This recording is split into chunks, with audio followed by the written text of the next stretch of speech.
Bonjour, shalom peuple de Dieu. Bienvenue dans cette nouvelle émission Nouvelle Ère. Vous êtes jeune, vous posez des questions sur plusieurs aspects de votre ministère, de votre appel pour servir Jésus. Cette émission est pour vous. Je m'appelle Vanessa Tchala et pour répondre à vos questions, j'aurai sur ce plateau plusieurs serviteurs extraordinaires. Aujourd'hui, j'ai l'honneur avec moi, un pasteur de Dallas qui va répondre à quelques questions pour la gloire du Seigneur. Bonjour, pasteur Jean-Marc Moulumba, comment ça va? Bonjour, évangéliste Vanessa, ça va très bien, par la gloire de Dieu, par la grâce de Dieu, nous sommes là. Amen, amen. Comment ça se passe là-bas? Ben, ça se passe comme ça se passe, hein? Un peu comme partout, avec le Covid, on fait avec, et on essaie de continuer à faire ce qu'on doit faire. Et Dieu nous fait grâce, on est là, on est en bonne santé, et l'œuvre de Dieu est en train d'avancer, et donc nous rendons gloire au Seigneur pour cela. Amen, amen. Merci, pasteur, de répondre à cette invitation. Je sais que vous êtes très occupé. Merci beaucoup d'avoir pris de votre temps afin que je puisse poser quelques questions que plusieurs jeunes se posent. Mais avant de commencer, si vous pouvez vous présenter, nous dire en quelques lignes, vous êtes qui, vous êtes où et puis votre ministère. Ben voilà, je réponds au nom de pasteur Jean-Marc. Mais mon nom c'est Jean-Marc Moulumba, comme vous l'avez dit. Je suis pasteur titulaire de l'église Joshua Generation Church, ici à Dallas, Texas, plus précisément à Hearst. Et donc l'église existe depuis 8 ans, mais nous sommes dans le ministère, ça fait 21 ans cette année. Et voilà, donc je suis marié à une seule femme. Pour moi, elle est la plus belle. Yes, je l'ai vu effectivement. La plus belle de femmes. C'est juste une opinion personnelle. Je n'oblige personne à accepter cela. Et nous avons avec elle 4 beaux jeunes garçons. Et donc voilà, nous sommes ici, nous savons l'Éternel. Notre ministère, pas par choix, mais nous l'avons accepté avec joie, touche plus les jeunes adultes et les jeunes. Donc les jeunes adultes et les jeunes. Et comme on a compris ça, malgré qu'on prend l'âge, mais bon, on continue à focaliser sur les jeunes adultes et la jeunesse. Voilà, c'est un peu en quelques mots. Vous me devancez d'ailleurs sur la question parce qu'effectivement, j'ai remarqué que vous côtoyez beaucoup de jeunes et vous donnez vraiment pour les jeunes. J'aimerais savoir, vous, vu que vous êtes dans le ministère et que vous côtoyez beaucoup ces jeunes-là, d'après votre point de vue, est-ce que vous voyez que les jeunes en général, pas seulement dans votre église, mais en général, est-ce que vous voyez qu'ils ont cette soif-là, ce désir-là pour servir Dieu? Comment ils se donnent pour le service? Ça, c'est une bonne question. Je pense que la soif est là et le désir est là pour servir Dieu. Mais je pense que je peux dire les 20-30 dernières années passées, nous avons placé, une mauvaise fondation a été placée. Alors, et ces jeunes-là, en fait, ils viennent et ils trouvent ce qu'ils trouvent et voilà, ils pensent que c'est ça le ministère, c'est ça servir Dieu. Alors, ça s'empire. Je veux dire, ils ont la volonté, mais ils le font à leur manière, mais pas à la manière de la Bible, précisément, pas à la manière que Dieu le veut. Et la meilleure manière que je peux expliquer cela, et ça c'est un grand souci, un grand fardeau pour moi, c'est qu'en fait, ce que j'essaie de dire, c'est que les 30 dernières années ou les 20 dernières années, nous avons fait des membres au lieu de faire des disciples. Nous avons fait des membres des églises, des membres qui sont fidèles à nous, des membres qui sont là pour des fanatiques des pasteurs, des membres, des fanatiques de leur chorale. Alors, en retour, en fait, nous n'avons pas de disciples. Quand les choses se compliquent, ils lâchent. Quand les choses deviennent difficiles, ils lâchent. Quand on se marie, finalement, on a le mariage, on lâche. Quand on a un bon travail, on lâche. Parce qu'en fait, on n'a pas été enseigné ou préparé à être des disciples. Donc, ils ont la soif, mais maintenant, on doit rentrer au disciple-là. C'est vraiment des bons points que vous êtes en train de dire et c'est vraiment la raison pour cette émission. Parce que nous remarquons, j'ai beaucoup remarqué, surtout au milieu des Africains, mais ce n'est pas seulement les Africains, mais surtout au milieu des Africains, que lorsque le leader meurt, les gens se dispersent. Alors on se pose la question, est-ce qu'ils n'ont pas eu le temps de préparer une nouvelle relève, un remplaçant pour les remplacer? C'est quoi au juste le problème? Pourquoi les gens...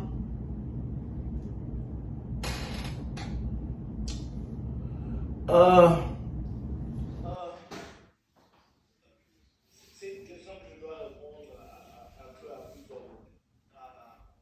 Il y a deux ou trois choses qui se passent. Premièrement, parce que un bon leader doit avoir une succession. D'ailleurs, on dit qu'il n'y a pas de succès sans successeur. Mais maintenant, le problème est que tu ne peux juste pas léguer cette succession-là à n'importe qui. Yes. Il faut qu'une personne comprenne la vision, comprenne l'appel de Dieu et à qui tu peux léguer cela. Donc nous avons d'un côté des leaders qui ont eu tellement de coups avec les gens à qui ils ont fait confiance, des gens qui ont élevé, parce que des fois tu équipes quelqu'un, tu l'entraînes jusqu'au moment où tu arrives pour pouvoir l'utiliser, il va comment son la même division dans l'œuvre. Alors, certains leaders, surtout les générations avant nous, ils se sont fermés. Donc, ils ne voulaient plus donner équiper les autres de peur de recevoir une division. Nous sommes aussi butés en ce moment où nous voulons créer des successeurs, mais à cause de ce que je disais au début, qu'on n'a pas vraiment de disciples, c'est que ça devient difficile de trouver quelqu'un qui est prêt à payer le prix qu'on a payé. Écoute, on ne peut pas donner les choses de Dieu comme ça, il y a un prix à payer. Ce n'est pas nous qui faisons payer ce prix-là, mais c'est le chemin de Dieu. Alors il faut trouver des gens qui sont capables de payer le prix. J'ai été sans abri dans le ministère, j'ai été humilié, j'ai traversé plusieurs choses pour arriver ou obtenir la grâce et activer l'onction que j'étais là-bas. Yes. Et Dieu attend de même de la personne qui va prendre la succession. Alors, les jeunes veulent le chemin le plus court. Et les réseaux sociaux sont là. Bon, tu peux commencer ton église sur les réseaux sociaux, tu peux commencer ton ministère sans couverture spirituelle, sans payer un prix, sans changer de caractère. Et donc, c'est à cause de ça que nous, d'une autre partie, nous avons la difficulté de trouver des personnes à qui transmettre la relève. Mais je crois que à partir du fait que si on règle le problème du disciple, quand tu formes des disciples, dès le départ, ils comprennent la vision et ça sera plus facile. Est-ce que c'est ça votre solution? Parce que malheureusement, avec tout ce qui se passe, cette maladie, cette pandémie dans le monde, il y a eu malheureusement plusieurs serviteurs de Dieu, grands serviteurs de Dieu qui nous ont laissés, qui sont partis. Et maintenant, l'Église est laissée à elle-même. Quels sont les outils, vous personnellement, que vous voyez qu'on peut faire, mis à part former? Bon, vous avez parlé de crainte et tout, mais il peut y avoir quelque chose, boum, il se passe et puis le pasteur n'est plus. Alors, qu'est-ce qu'on peut faire ou quels sont les conseils que vous pouvez donner à ces leaders pour laisser l'Église? Parce que l'Église est à Dieu, c'est pas un homme, certes. Je pense qu'il faut vraiment considérer qu'en fait, on peut partir à un moment ou l'autre. Il n'y a pas toujours la mort. La maladie peut te limiter à ce que tu peux faire. C'est vrai. Donc, le souci, vraiment, nous devons focaliser sur la formation et aussi sur l'enseignement. Pas seulement la prédication pour toucher les émotions des gens, mais enseigner. Et aussi par expérience, de voir cela qu'on vise pour la succession. Et ne sont pas toujours ceux-là que Dieu vise. Yes. Mais si tu as bien enseigné, tu as bien formé, lorsque tu passeras, une des personnes s'élèvera qui a suivi les enseignements et qui peut prendre la relève, qui peut continuer la mission.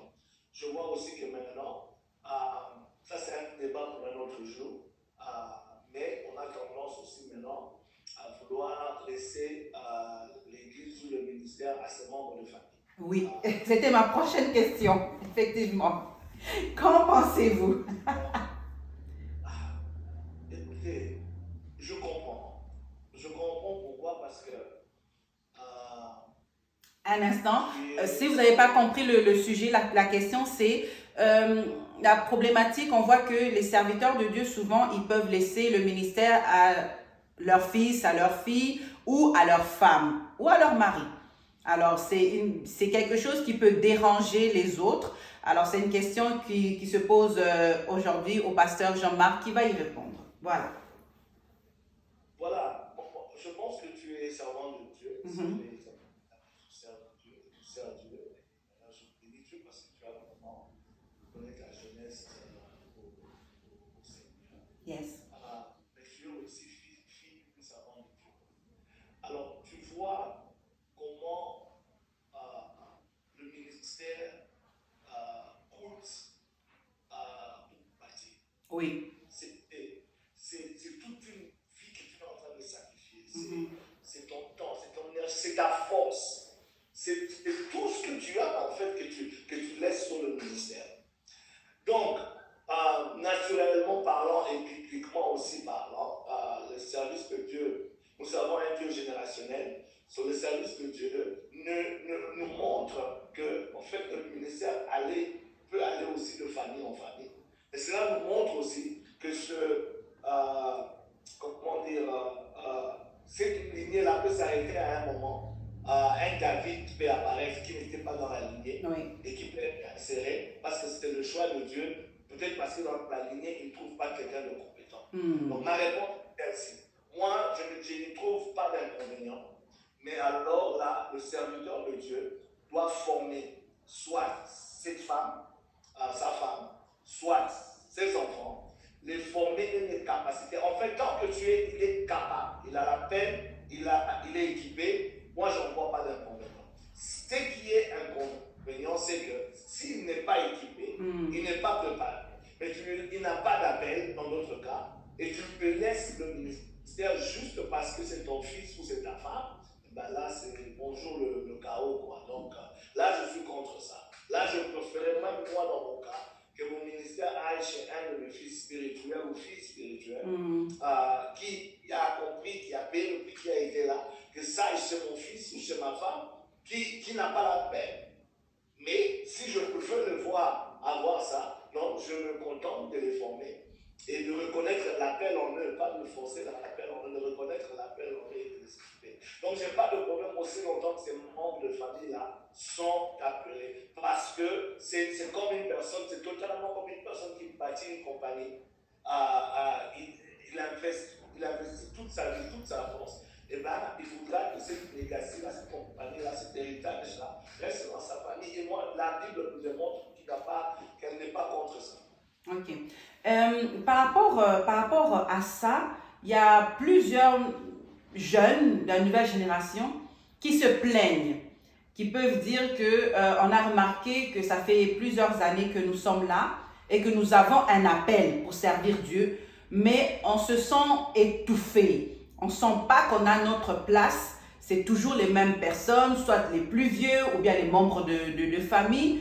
Nous, on ne se retrouve pas, on ne prend pas soin de nous. Alors, qu'est-ce que vous pouvez donner comme exemple à ces personnes-là? Parce qu'il y en a qui peuvent rester, qui sont là, qui restent, qui attendent quand même et qui meurent avec ça dans le cœur. Et on a d'autres qui se rebellent. Ils sont plus capables d'attendre et ils s'en vont.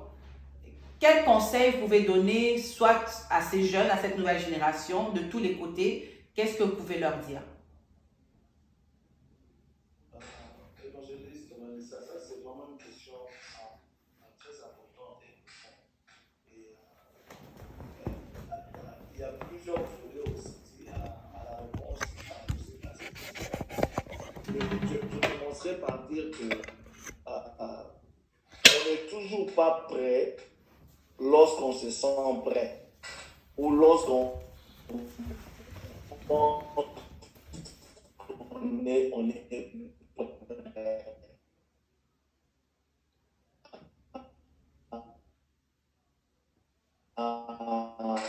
On peut se sentir prêt juste parce qu'on prêche bien. On peut se sentir prêt parce que juste le don de prophétie en nous commence à se manifester et puis on parle bien et puis le genre. Mais ce n'est pas ça qui fait le ministère. Oui. Ce qui fait le ministère, c'est d'abord le caractère. C'est d'abord le caractère. Dans ton caractère, tu as développé un caractère de Christ, un caractère brisé, un caractère d'humilité, un caractère qui cherche les intérêts du royaume. C'est ça qui va bâtir le ministère, pas la prophétie, pas la prédication. Alors souvent, ce qu'on voit, c'est qu'un enfant, un jeune qui développe bien les dons, mais qui n'a pas encore le caractère qu'il faut pour le libérer. Alors on lui dit d'attendre. On laisse d'abord les autres servir jusqu'à ce que tu développes ce caractère-là. Et deux fois, le caractère-là est seulement prouvé que ça a été développé lorsque tu as été éprouvé, lorsque tu as été testé. Donc, alors, la meilleure manière de tester, la meilleure chose que Dieu utilise plutôt pour tester, c'est le temps. Amen. Le temps va nous dire si réellement tu es prêt. Le temps, il ne faut pas qu'on soit pressé. La Bible dit, Paul dit à Timothée, il dit ne confie pas ces histoires de choses, le service de Dieu aux novices. Confie-les à une personne qui a passé le temps, à une personne qui a un bon témoignage avec les gens de l'extérieur. Donc il y a des choses dont le temps va nous dire. Maintenant, je comprends aussi, je ne veux pas toujours nous donner raison. Il y a aussi des serviteurs de Dieu qui sont intimidés par les grâces et les dons des jeunes gens. Là, je conseillerais aux jeunes gens, je ne conseillerais jamais la rébellion, parce que la rébellion n'a pas de place auprès de Dieu. Je conseillerais de continuer à regarder à Dieu, parce qu'en réalité, si tu as la chose de Dieu, l'appel de Dieu et le temps de Dieu, personne ne peut t'étouffer. Personne ne peut t'étouffer. On peut ne pas te la chair, tu es assis, mais là où tu pries, les choses commencent à se manifester. Amen. On peut seulement te donner le codim, mais tu ne vas pas à l'écodim là avec les enfants là, une gloire descend. Amen. Et Dieu lui-même va te confirmer aux yeux de tous, et personne ne pourra nier ton appel. Yes. Mais si tu te rébelles en retour, ça n'ira pas. Donc moi, je connais beaucoup de gens qui sont passés par les circonstances, j'ai passé mes propres circonstances. Je me sentais mais en réalité, je suis resté devant Dieu. Donc, l'appel est tellement évident que même les personnes qui essaient de te toucher même reconnaissent qu'en fait, on ne peut plus rien faire. Cette personne, on a vraiment la chose de Dieu. Amen. Ouais. Amen. Merci, pasteur. C'est un très bon conseil. Alors, pour toi qui penses que tu es un David, que tu as un appel pour servir Dieu, attends. Attends le temps. Attends le bon moment, ne te précipite pas pour enlever Saül, ne te précipite pas pour enlever ton mentor, attends vraiment le temps de Dieu dans l'amour. On l'a vu avec David, il n'a jamais rien dit de mal contre Saül, il n'a jamais rien fait aussi contre lui. Laisse Dieu faire les choses à sa manière, laisse Dieu te défendre et relever ce qu'il a déposé en toi afin que cela puisse se montrer aux yeux de tous. Merci beaucoup, pasteur, pour ce beau conseil que beaucoup de jeunes de la nouvelle génération ont besoin aussi d'écouter parce que beaucoup font maintenant leur groupe. Ils sont têtus, ils se disent que ce sont des vieux, ils ne comprennent rien dans l'œuvre de Dieu et moi je me sens étouffée, je sais zèle-là, je dois absolument faire ma part et ouvrir mon église et ils font leur groupe de jeunes et ils sont à l'aise là-dedans. Je pense que c'est vraiment des messages qu'ils doivent entendre pour attendre le bon moment, le temps de Dieu. Mais malgré ça, malgré les conseils que vous pouvez nous donner, on voit qu'il y en a qui sont quand même rebelles, qui sont très, très rebelles et fermés et ne veulent pas attendre le temps de Dieu. Peut-être qu'ils sont conseillés par d'autres jeunes ou qu'ils voient d'autres jeunes. Aujourd'hui, il y a beaucoup de copies. On voit à la télévision, sur Internet, et on veut faire la même chose et on se dit directement qu'on a un appel pour Dieu. Et en fin de compte, les gens qui meurent là-dedans, ce sont les âmes.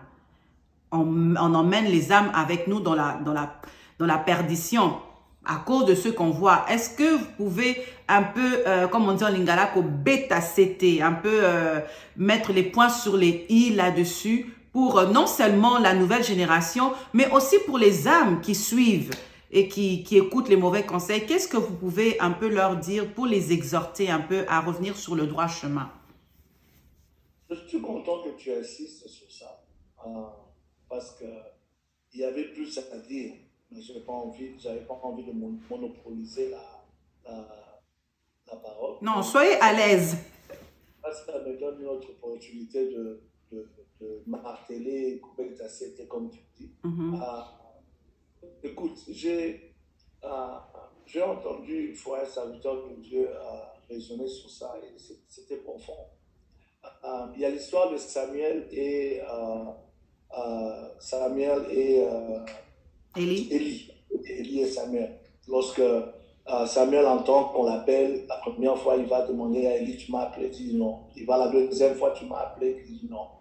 La troisième fois, il dit, écoute, va, toi, si tu entends encore cette voix-là, dis, Seigneur, me voici, envoie-moi. Yes. Une de leçons de ce texte-là, c'est ceci. Si on comprend bien, dans cette saison-là, Élie avait quitté déjà la grâce de Dieu. Donc, c'était un vieux et ses enfants se comportaient mal et Dieu était prêt à le faire partir. Mais Samuel, qui était la nouvelle génération que Dieu avait, lui avait l'onction, lui c'était de son temps, mais il ne connaissait pas la voix de Dieu. Yes. Okay?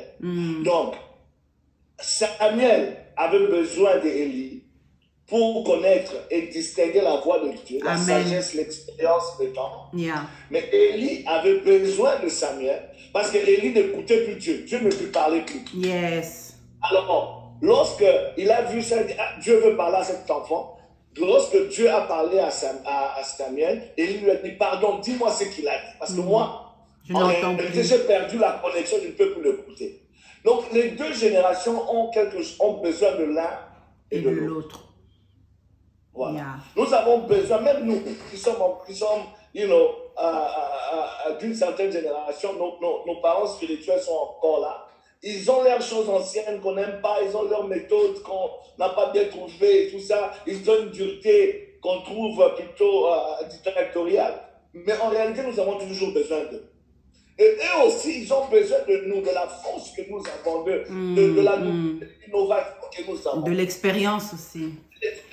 Alors, nous devons maintenant apprendre à travailler ensemble, à ne pas considérer les vieux comme nos ennemis, ni à considérer les jeunes comme des dangers par rapport à nos dons ou par rapport à nos ministères. Yeah. Ça, c'est une chose. La deuxième chose que tu as, sur laquelle tu as parlé, c'est que ça affecte les âmes en retour. Ouais, nous sommes dans cette période où dans cette mode de daddy, mamie. Yes. Mais le daddy, la mamie, lui-même est encore bébé. La mamie, là, est encore bébé. Alors, c'est juste parce qu'on veut s'appeler daddy. Comme tu l'as dit, on copie, on voit comment on donne l'exemple de moi aussi, je suis daddy. Tu as 3 personnes que tu encadres, tu es daddy. Tu vois? Et moi, je ne les condamne pas, mais il faut juste être sous de couverture spirituelle. Moi, à un moment, j'étais pasteur de la jeunesse, même pas pasteur encore de la jeunesse, encadreur de la jeunesse. Et on commençait à m'appeler papa. Non, mon pasteur d'église. Il n'y a qu'un seul père spirituel, c'est moi. Lui, c'est votre encadreur. J'ai trouvé ça choquant. Ah, pourquoi? Mais en réalité, c'est vrai. J'étais moi-même encore enfant. Je ne comprenais même pas encore ces concepts-là. OK? Donc, je veux moi-même grandir, moi-même être développé et puis sortir de la maison de mon père pour devenir père. Tu ne peux pas être dans la maison de ton père, dans la maison de ton père. On t'appelle aussi papa. Yes. Non, il n'y a qu'un seul papa dans la maison. Vous comprenez? C'est pas des choses que quand ça arrive, tu penses on me bloque, on fait ceci, Non, ce sont des principes. Parce que ces choses-là, en fait, on sent que c'est bon, mais on conduit beaucoup de gens dans l'erreur. Dans La perdition. Dans la perdition. Alors, pour les âmes, le conseil est ceci. En tout cas, observe, il y a des exceptions, mais observe bien qui tu suis. Est-ce que cette personne-là a une autorité spirituelle dans sa vie qu'elle fuit aussi ou sur qui il est soumis? Les personnes qui sont des Melchisedec, les serviteurs de Dieu ou les jeunes Melchisedec qui n'ont ni père, ni mère, ni commencement, ils apparaissent seulement comme ça, ils sont dangereux parce qu'ils n'ont personne en fait qui peut leur remettre sur le droit chemin. Alors essayez d'observer, est-ce qu'il a l'expérience? Ne suivez pas les dons. Les dons de Dieu sont sans repentance. Quelqu'un qui passe une semaine dans une chambre en train de prier, quand il va sortir pour faire le service de prière, parler, vous allez sentir la présence de Dieu. Il y a des choses qui vont se passer. Mais ça ne veut pas dire qu'il y a la maturité. C'est pour ça que nous voyons après, sur 50 filles qui l'encadrent, il est sorti avec 30. Pourquoi? Parce qu'en fait, il n'y a pas encore, les gens suivent les dons, ils suivent les qualités et il n'a pas encore développé une crainte de Dieu ou une maturité. Donc, il faut vraiment suivre, et cette personne lui-même se soumet à Dieu. Et puis la Bible nous dit, ne suivons pas les caractères ou les œuvres, mais regardons en fait le caractère de la personne. On leur connaîtra par leurs fruits. Qu'est-ce qu'il produit? Est-ce qu'il est poli? Est-ce qu'il craint Dieu? Est-ce qu'il a une vie de prière? Est-ce qu'il se soumet aux... Et c'est ça qu'il faut pouvoir rechercher. En tout cas, cherche d'avoir le fruit de la personne que tu suis. J'ai une question un peu sensible, si je peux dire ça comme ça. Qu'est-ce que vous pouvez conseiller à un serviteur qui a le zèle et il a aussi son père spirituel, son pasteur, qui lui aussi veut bien le former, le forme du mieux qu'il peut, mais ce jeune remarque que ce n'est pas assez, qu'il est freiné dans le sens où il aimerait avoir plus de formation. Mais il remarque que son pasteur est faible, n'a pas un niveau assez élevé selon ce qu'il ressent. Je ne sais pas si vous comprenez ma question. Et il aimerait avoir plus. Mais souvent, on se sent bloqué. On se dit que j'ai remarqué un autre pasteur qui a la chose, que je sens qu'il peut m'aider dans ça. Mais souvent, entre les leaders eux-mêmes, il y a cette jalousie, cette compétition-là, et on n'ose pas trop aller pour apprendre. Quels sont les outils ou qu'est-ce qu'il peut faire? Une personne comme ça, qu'est-ce qu'elle peut faire pour avoir plus de formation et arriver au niveau qu'il désire? Là, le conseil va aux deux, et aux leaders, et à ceux-là qu'on est en train d'encadrer. L'apôtre Paul dit ceci, qu'on n'a qu'un seul père spirituel. Yes. Mais on a plusieurs enseignants. C'est-à-dire qu'on doit reconnaître qui est son père spirituel. Généralement, le père spirituel, c'est Dieu qui te le choisit. Amen. Pour la mère spirituelle. Ça arrive, bon, aujourd'hui on choisit, je vois là, c'est celui mon papa spirituel. Je vois que c'est juste pour le vrai père spirituel ou la mère spirituelle, c'est Dieu qui te le donne. Yes. Qui te le donne. Et parce que c'est Dieu qui te le donne, cette personne-là aura une certaine autorité sur toi. Généralement, que deux personnes n'auront pas. J'ai 50 ans aujourd'hui d'âge, 20 ans de ministère, et ça fait 8 ans disons seulement 10 ans que je suis sorti de la maison de mon père spirituel, dans le sens où je suis sorti de l'église, c'est que je suis dans mon propre ministère. Oui. Et je vais arriver à ce que je veux conseiller. J'ai eu plusieurs mentors, plusieurs personnes qui ont sémé dans ma vie, qui ont apporté leur main d'association, leur contribution. Mais il n'y a pas deux serviteurs de Dieu dans ce monde que je respecte et dont j'ai peur comme mon pasteur. comme mon père spirituel. C'est-à-dire que quand il prend le téléphone, qu'il m'appelle, je sens que mon autorité descend. C'est pas parce que je suis un ami qui ça. Non, non. Ça descend sur moi-même. Parce que de fois, on n'est pas d'accord. Dans ce accord, des fois, je dis non. Ça, mais ce n'est jamais par manque de respect. Ce n'est jamais. C'est-à-dire que ma femme sait que quand s'il y a un problème où moi, je n'écoute personne, qu'elle va l'appeler lui. Et moi-même, je sais. Lorsque je suis dans une situation compliquée, dangereuse, la première personne que j'appelle quand je prends mon téléphone, c'est lui. Vous comprenez? Yes. Parce que, en fait, c'est lui le papa. Mais il n'est pas omnipotent, il n'a pas tous les dons. Il n'a pas tous les pouvoirs. Ce qu'il a, il m'a donné. OK? Mais maintenant, des fois, j'ai envie si Dieu me dit, mon ministère est un ministère qui aura plusieurs branches, c'est apostolique, qui aura plusieurs églises par tout le monde. Je regarde mon pasteur, il n'a pas ça. C'est difficile qu'il me donne ce qu'il n'a pas. Yes. Okay? Je vois un autre pasteur, oui, il a l'appel apostolique, il a plusieurs églises partout. Alors, si je veux apprendre, je peux aller lui demander, écoute, est-ce que tu ne peux pas me mentor, tu ne peux pas m'encadrer, me montrer comment tu as fait pour avoir ça. Mais je ne fais pas de lui mon père spirituel. Je fais de lui un mentor, un enseignant comme Paul a dit. Enseigne-moi ce que tu connais.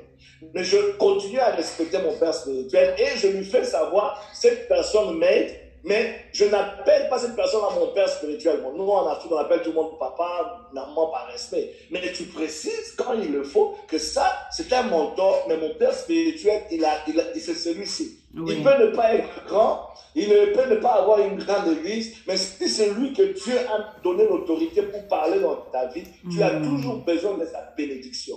Amen. Donc, la réponse à la question, c'est oui, on peut. Une seule personne n'a pas tout. Moi, j'ai des dons, j'ai des grâces, mais je n'ai pas tout. Donc, il y a des domaines où mes enfants, je vois même l'appel en eux, que l'appel là, je n'ai pas. Tu vois? Il y a des enfants qui aiment Dieu. Ils ont Dieu, mais ils aiment l'entrepreneuriat. Et je regarde, je dis, moi, vraiment, c'est le ministère à 99%, là. Les affaires, les ceci. Mais je connais un pasteur, là, il aime Dieu, il a l'onction, mais il a aussi les affaires et ça marche bien. Donc, de fois, moi-même, mon esprit est un peu renouvelé. Je recommande. Je dis, écoute, je veux que tu ailles voir ce pasteur, mais pour qu'il te prenne au sérieux, je vais l'appeler moi-même. Yes. Sinon, je t'envoie un fils et tout ça. Deux fois aussi, si lui-même ou elle-même découvre, elle vient me demander, je dis, ok, donne-moi le temps. J'essaie quand même de me renseigner. Est-ce que ce n'est pas un pasteur gigolo? Est-ce que ce n'est pas ceci? Sans même dire à l'enfant. Alors, quand non, quelques amis me disent, non, c'est pas un homme respectable, un homme bon. Alors, je dis, ok, vas-y. Et si je peux aussi moi-même parler avec le pasteur, là, je parle avec lui. Et j'ai confiance que je suis le papa, donc je suis l'évolution, mais cette personne-là lui donne ce que moi je n'ai pas. Et c'est à ça qu'on doit arriver. Mais, deux fois, les enfants le font mal. Ils réunissent les papas parce qu'ils n'ont pas cette grâce-là. Ils vont là-bas, ils commencent à appeler ces mentors-là, papa, c'est mon papa, et deux fois aussi, nous les papas, on ne veut pas libérer les enfants. Oh non, pourquoi vous allez là-bas? Des fois même, c'est des conférences. Ils sont partis à une conférence et vous vous fâchez. Qui vous êtes dans cette conférence-là? Tout ça. Parce que, comme tu dis, on a des problèmes entre nous pasteurs ou bien on est jaloux de notre pasteur. Non, ça, c'est pas bon. Donc, nous devons laisser les enfants aller, mais eux-mêmes, ils sauront qui est le papa. Comme ça, on peut les suivre dans ces encadrements. Amen, amen. J'ai vraiment aimé tous les points que vous avez soulevés, les aspects que vous avez soulevés, parce que c'est vrai, souvent, juste parce que un pasteur nous a encadrés, nous a donné des conseils, alors on commence à l'appeler père spirituel. Or que tu as un seul père spirituel, donc c'est très important. Le pasteur l'a souligné, tu peux avoir plusieurs mentors, mais un seul père ou mère spirituelle. Et c'est important aussi de garder ton père spirituel ou ta mère spirituelle. Dans quel sens? C'est qu'on remarque beaucoup que certains jeunes de la nouvelle génération, ce qu'ils ne trouvent pas chez son père ou sa mère spirituelle et qu'ils trouvent chez l'autre, au lieu de demander la permission et de dire son besoin, il va tout de suite y aller et puis commencer à dire n'importe quoi. Donc c'est essentiel aussi de faire les choses dans l'amour. Dans l'amour et dans l'ordre. C'est la même chose pour nous avec nos parents charnels. quand on veut aller visiter ou faire quelque chose, on leur en parle pour écouter aussi leurs conseils, afin aussi qu'ils fassent comme le pasteur Jean-Marc l'a dit, qu'ils ouvrent la porte pour nous, qu'ils appellent le confrère, afin qu'il puisse nous ouvrir les bras et nous conseiller, nous donner toute la formation qu'on a besoin. C'est vraiment très, très important. Je pense peut-être qu'on va faire une autre mission où on va plus encore élaborer par rapport à ça. Parce que, évidemment, j'ai vu aussi le souci de certains leaders, ou la déception, je dirais, de certains leaders qui mettent toute leur confiance en leurs enfants pour les aider du mieux qu'ils peuvent, mais ils voient qu'il y a une déception. Ces enfants-là qu'ils ont chéris les laissent comme ça et puis partent souvent sans même prévenir, sans dire que papa, j'aimerais voler de mes propres ailes, prie pour moi, bénis-moi. Ils s'en vont comme ça. Il y en a beaucoup qui sont choqués et que le Seigneur puisse faire grâce. C'est des choses que nous allons encore marteler et parler afin que le peuple de Dieu puisse changer. Changer, c'est surtout ça, changer. Alors, pasteur, l'émission tire à sa fin. On revient à ce qu'on a dit au début. Vous côtoyez beaucoup de jeunes. Vous avez beaucoup de jeunes dans votre église. Dites-nous, c'est quoi votre secret? Qu'est-ce que vous faites et qu'est-ce que vous planifiez? J'ai vu dernièrement que vous planifiez quelque chose de très bien que j'ai aimé, la formation des évangélistes, des gens pour parler de Christ. C'est quelque chose qui m'a vraiment beaucoup frappé, que malheureusement, oui, c'est vrai, je suis enfant de pasteur, je vois beaucoup de choses, mais je ne vois pas souvent ça. Il y en a, c'est vrai, mais pas souvent. Où tu donnes l'opportunité aux gens de parler, d'aller évangéliser, soyez libres, et surtout des jeunes. Donc, dites-nous, c'est quoi votre secret pour maintenir ces jeunes et c'est quoi? Non, la première chose que je dirais, c'est une grâce. Comme je dis, il y a eu l'époque de ma vie où j'étais les jeunes. Je disais que non, je veux des adultes. Je sentais comme si, bon, j'ai grandi maintenant, j'ai besoin des adultes. Mais n'importe où pas. Je peux être invité dans une église de tout âge, mais l'impact que j'aurai sur les jeunes, je bénis tout âge, mais l'impact que j'aurai sur les jeunes sera toujours exceptionnel. Et même les pasteurs, les parents, cet enfant n'aime pas l'église, cet enfant n'aime pas. Dès qu'on dit Amen, il veut partir, mais là, il ne veut pas partir, il veut seulement te voir avant de partir. Pourtant, je n'ai pas prêché aux jeunes, j'ai prêché en général. Donc, j'ai compris que c'est une grâce. Donc, ça, c'est juste un conseil en général. Il faut chercher la face de Dieu et puis regarder ce que Dieu fait autour de ta vie pour découvrir c'est quoi ton appel. Et écouter comment dire, le genre ou le milieu pour lequel il t'appelle. Et lorsque tu découvres ça, tu commences à réaliser que bon, donc c'est les jeunes, alors je me focalise beaucoup sur les jeunes. Et j'ai eu une jeunesse agitée, trop agitée. Où, ah bon? Les parents avaient carrément, ne savaient plus quoi faire. Les moyens qu'ils avaient n'ont pu me calmer, n'ont pu, les meilleures écoles n'ont pas pu me changer. Et donc c'est Christ qui est venu me changer. Donc je sais c'est quoi être jeune et être bouillant et puis être considéré comme la honte de la famille, le bandit de la famille et toutes ces choses. Donc je crois que ça m'aide, Dieu utilise ça à toucher les jeunes. Mais en parlant de ce que tu as dit, c'est ce que Dieu vraiment me fait voir. C'est moi-même qui cherchais la face de Dieu pour moi. J'étais un peu fatigué, comme on dit en anglais, of church as usual. Ça veut dire que la routine de l'église, vous venez aujourd'hui, c'est la même chose. Et je dis, Seigneur, c'est pourquoi dans la Bible, on voyait l'église impacter les villes, les malades être guéris, le gouvernement être affecté. Mais nous, on est là, plusieurs églises, on ne voit plus rien. C'est un pleur pour moi dans mon esprit pendant plusieurs années. Et j'ai étudié beaucoup de réveils qui passaient. Et Dieu a toujours dit, il y a un autre réveil qui vient. Alors je demande toujours à Dieu comment arriver à ce réveil. Amen. Et cette année, je pense que Dieu m'a donné vraiment deux clés. Je partager pendant les 3 jours de réveil que nous avons eu ici. Moi, ça veut dire, je dois descendre qu'il monte. Si les gens vont, c'est lui qui doit être vu par moi. Et donc, on doit tuer le nous. C'est le nous qui nous empêche de pouvoir nous aimer les uns les autres. C'est le nous qui cause la c'est le nous qui font qu'on focalise que sur nous-mêmes. Donc ça, c'est une chose dans ce qu'on appelle la grande commission.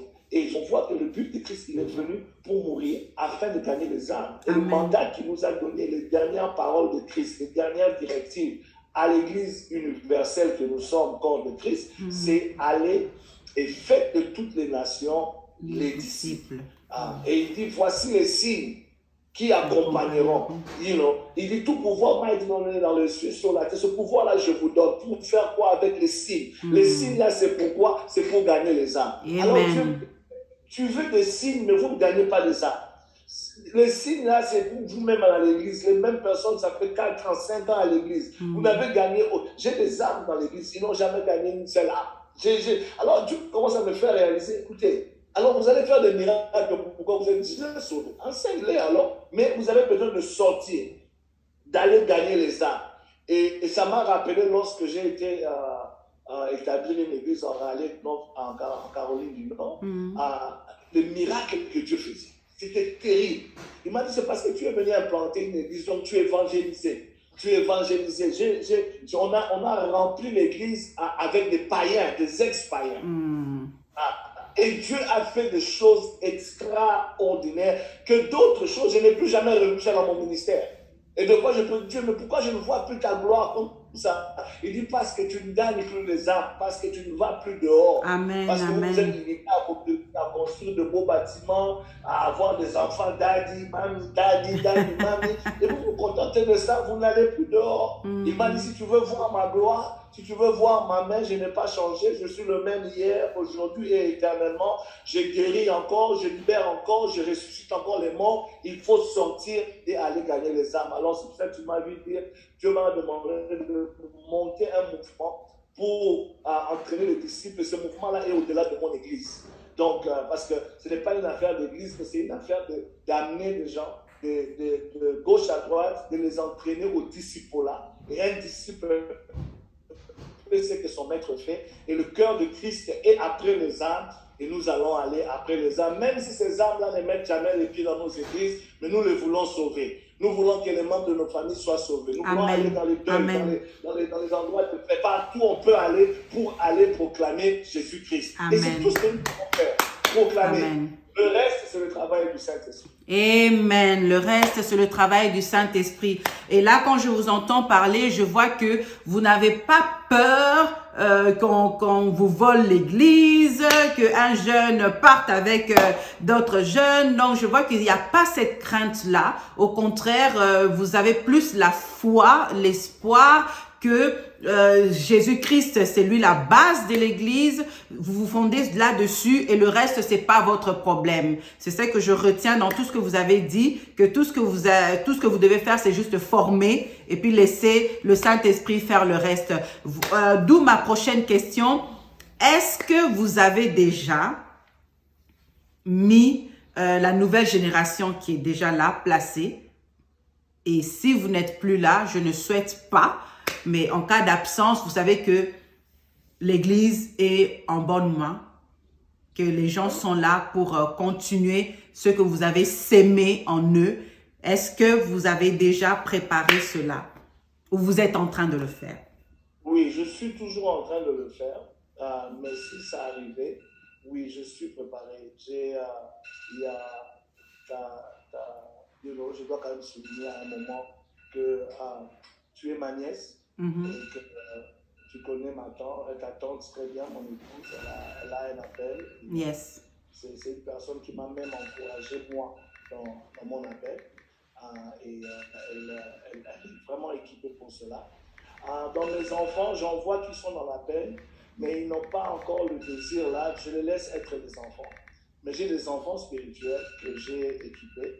Et donc, ils sont en train, c'est seulement après 7 ans, donc c'est cette année, que je commence à à les lancer maintenant. À les lancer maintenant. Et donc, j'ai vu 7 ans de fidélité, j'ai vu 7 ans de haut et de bas, j'ai vu 7 ans d'agitation. Et maintenant, ils sont posés. Maintenant, ils se disent, Daddy, je comprends pourquoi tu ne me laissais pas. Je comprends pourquoi tu ne faisais pas ceci. Amen. Maintenant, là, je peux leur faire confiance avec la chose de Dieu, avec les âmes et tout le reste. Donc, je prépare. Si c'est arrivé aujourd'hui, ils ne seront peut-être pas totalement prêts. Je n'ai jamais été totalement prêt, comme tu le sais. Dieu te lance à un moment. Donc, si tu as le cœur pour ça, il va t'équiper. Si tu es un Pierre, si tu dis un Isaïe qui dit, mais voici, envoie-moi, il va t'envoyer. Donc, c'est ce qu'on fait. Dieu nous lance à un moment, c'est ce que je vis aussi et je bénis l'Éternel pour ça. Il y a une question qui me vient ici par rapport aux enfants des pasteurs. Oui. La question serait, vous qui êtes pasteur, si vos enfants, vous dites bien qu'ils ne sont pas prêts, ainsi de suite, si vos enfants un jour sentent qu'ils se sentent mieux ailleurs, avec un autre pasteur, un autre mentor, est-ce que c'est quelque chose que vous accepterez?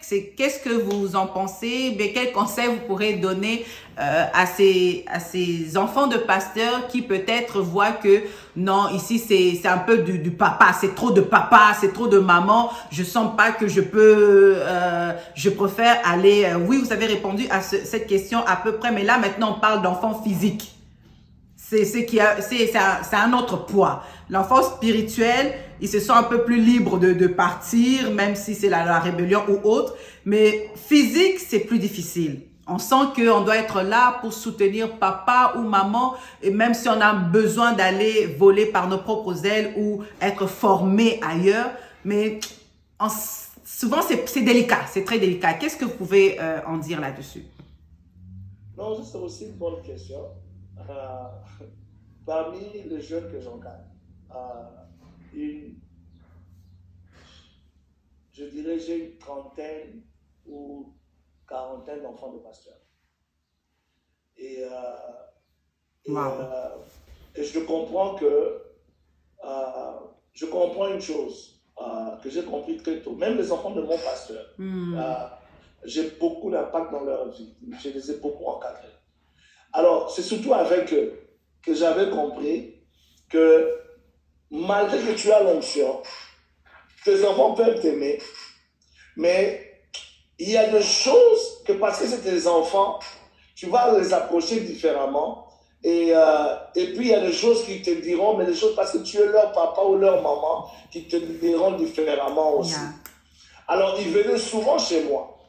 Et je sais que mon pasteur vraiment s'ouvrait à ses enfants. Il parlait à ses enfants. Il voulait être ouvert à ses enfants. Mais malgré ça, il y avait des choses qui étaient pour ça. Là, au point que lui, comme après, il a compris. Plus ses enfants grandissaient, plus lui-même m'envoyait. Il me dit, mais regarde ta soeur, là, il faut lui parler. Il faut prendre une réunion. Regarde comment elle est habillée aujourd'hui. Tu vois, il me dit, il faut parler avec elle. Tu vois, et j'ai compris ça. Donc, mes enfants, avec plaisir, évangéliste Vanessa, je regarde mais je pousse mes enfants à s'attacher à qui peut vraiment les aider. Moi-même, j'essaie de faire ce que je peux, mais c'est difficile. Moi, je dois admettre. Je n'ai pas eu une relation comme ça avec mes parents biologiques. Donc, mes parents biologiques, vous voyez tout, on se voyait, mais ils n'étaient pas. Donc, ça m'affecte. Bien que je sois avec mes enfants, je leur parle, mais des fois, certaines choses, je demande au-dessus. Je n'ai pas le même impact ou le même approche que quand c'est les enfants des autres. Ouais. Okay? Alors, par exemple, là, je revenais de Paris, je revenais d'enterrer un grand homme de Dieu, mais qui, lui, m'avait carrément confié ses enfants. You know? Ils étaient à Paris, ses enfants avaient un peu de problème, il a dit, je veux leur changer de milieu, je les amène aux États-Unis, je te les confie. Et je l'ai dit, en tout cas, si lui, il dit par exemple, l'enfant dit que je vais aller à Paris, quand on est ici, moi je dis, il dit, va demander à pasteur Jean-Marc. Si moi je dis non, même si lui avait dit oui, les enfants ne partent pas, il dit non, ton pasteur a dit non, tu ne vas pas aller. Alors, mais regarde aujourd'hui, il est parti tôt, très tôt. Mais il a l'assurance que ses enfants sont entre les bonnes mains. Amen. Et il avait renforcé mon autorité sur la vie des enfants. été désactivé. Alors, vous étiez en train de me parler par rapport aux enfants de pasteur. Je suis désolée de vous avoir coupé. Si vous pouvez juste continuer dans votre élan. Non, je disais juste que oui, je laisserai volontiers, avec plaisir, mes enfants être encadrés par un autre pasteur, ou même s'il disait, papa, je préfère être dans son église, je le ferai. Et comme j'ai dit au début, j'ai des enfants de pasteurs qui sont dans mon église, leur papa de l'église dans la vie. Okay. Au début, c'est toujours un peu secouant, mais quand ils réalisent la transformation qu'ils voient dans la vie de leurs enfants, maintenant c'est eux-mêmes les parents qui nous disent, on te les a donnés, prends-les. Parce qu'un pasteur peut rapidement réaliser la grâce qu'il y a dans un autre pasteur et dans mon cas par rapport aux jeunes. Ils voient, non, ce qui se passe avec le jeune là, je préfère le leur laisser. Et donc, j'ai donné l'exemple du pasteur de la France qui m'avait carrément donné ses enfants et qui a renforcé mon autorité sur ces enfants-là. Donc, c'est-à-dire que quand lui, il veut même faire quelque chose pour eux, quand moi, j'ai dit non, il dit, ton pasteur a dit non, je ne peux pas faire. Et donc, on collaborait ensemble, pour leur éducation. En tout cas, lui, je le respectais beaucoup pour ça. Parce que si j'ai dit non, il me dit non, pasteur, tu avais déjà dit non, c'est bon. Si il m'appelle, non, écoute, je sais que ton fils m'a dit de faire ceci, mais j'ai envie de le garder 2 jours de plus. Je dis, il n'y a pas de problème, pasteur, comme tu m'as appelé. Donc, on travaillait ensemble. Il a vu ce que le travail fait dans la vie de ses enfants et il a renforcé cela. Au lieu d'être jaloux, au lieu de se fâcher. Amen. Et moi, je prie. Il faut que mes enfants aient une personne comme ça dans leur vie. Je prie que mes enfants aient un Jean-Marc dans leur vie. Yes. Oh, on prie tous pour qu'il y ait des Jean-Marc partout comme ça. Ce n'est pas donné à tout le monde.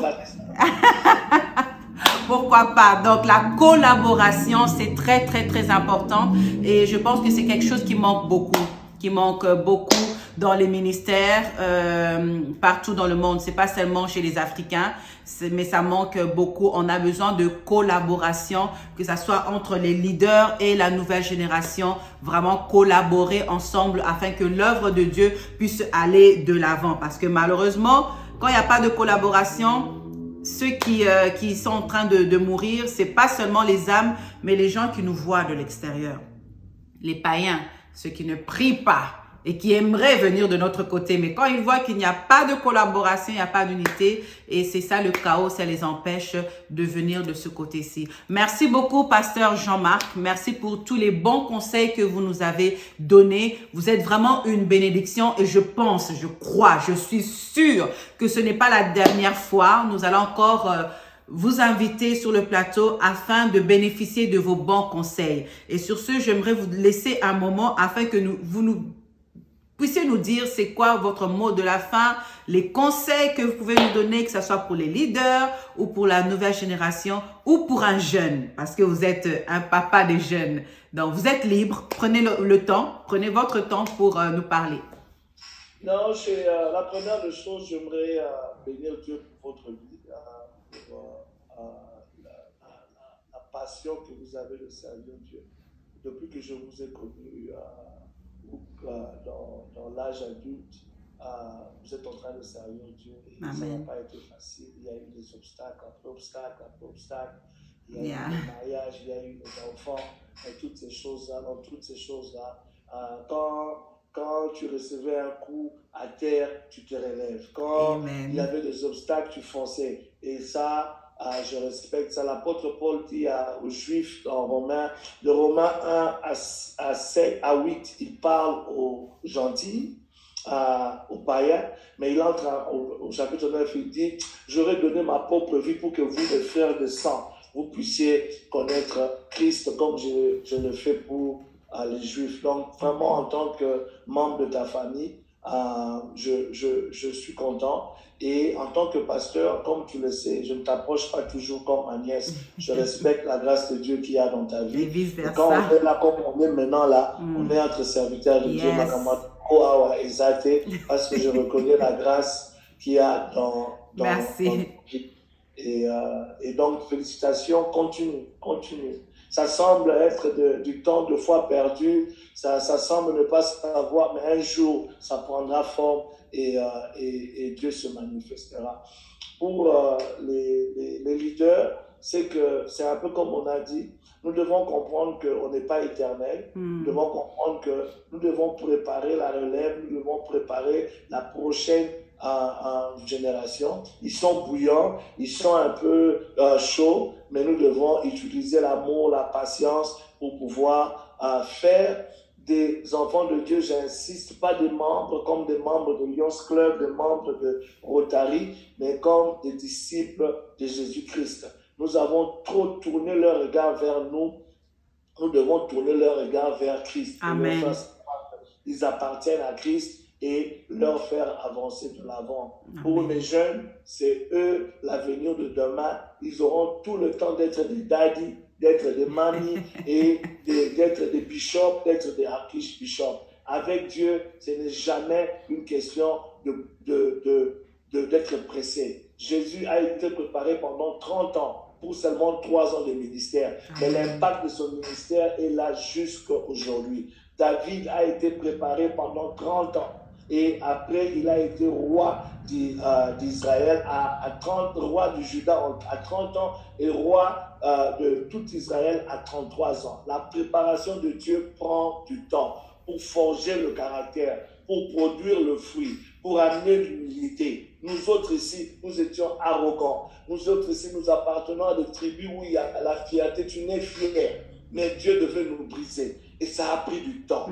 Et des fois, je dis toujours que si Dieu m'avait donné un autre père spirituel, peut-être que je ne serais pas ce que je suis. Yes. Pas parce que l'autre n'a pas la connaissance, mais il me fallait un père spirituel qui a l'onction, qui connaît la parole, mais qui est aussi dur de caractère, dur d'esprit. Parce que j'ai un caractère fort. Et pour me briser, il faut une personne qui a un caractère fort. Donc Dieu sait où il t'a placé. Dieu sait à qui il t'a donné. Et Dieu accomplira ces choses.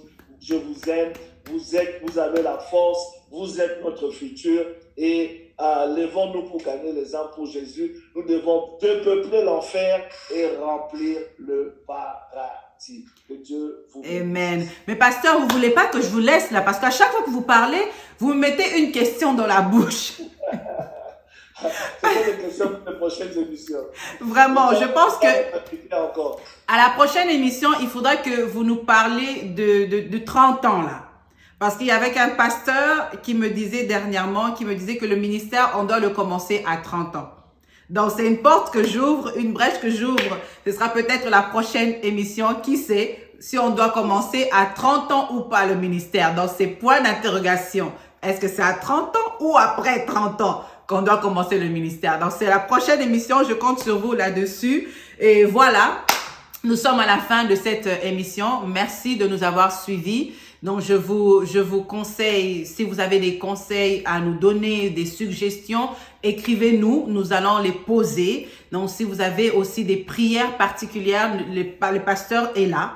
Le pasteur Jean-Marc, d'ailleurs, j'aimerais vous donner quelques minutes pour nous parler de votre église, nous donner l'adresse pour les jeunes qui se trouvent là-bas à Dallas, qui peuvent aussi vous rejoindre. Donc, c'est un rendez-vous. J'ai donné rendez-vous au pasteur pour la prochaine émission. Il sera encore là avec nous.